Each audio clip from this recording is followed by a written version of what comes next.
From arts to sports to politics, there's always something for someone to keep an eye on in Central Florida. With that in mind, our friends at the Orlando Sentinel, they've got a list of people that they want you to know about for 2015. Yes, we are taking names with our friends, Scott Maxwell there at the Orlando Sentinel. End of the year, Scott, and we're always putting together these lists. I know you have done these lists time and time again, so this year you're doing a bit of a twist on a list. This year we're doing people to watch in the next year, and not surprisingly, there's some new names on this because the face of Orlando has changed quite a bit, hasn't it?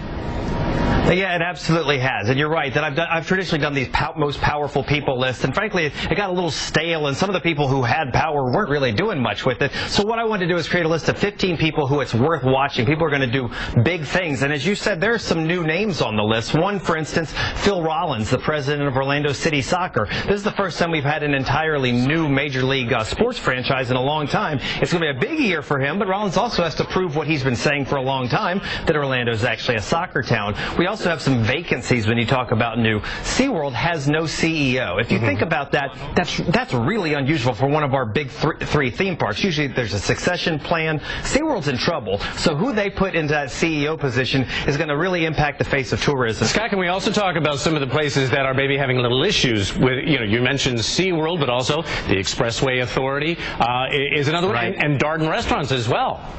Yep.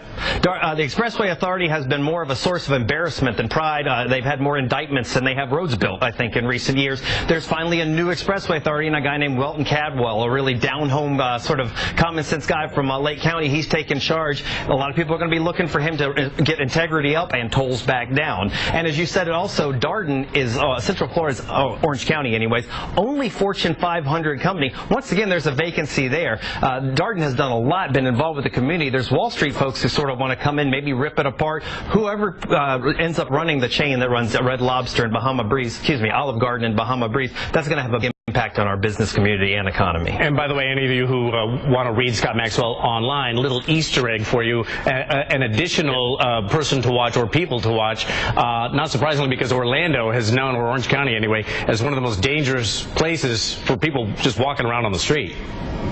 That's right. As you said, I'm doing online with some other folks to watch out for, and one of those is pedestrians. We're the deadliest city in America for people walking. I think we all need to literally watch for pedestrians in 2015. I think that's a good addition. Scott Maxwell, always good to talk to you, and Happy New Year, and looking forward to working with you in 2015.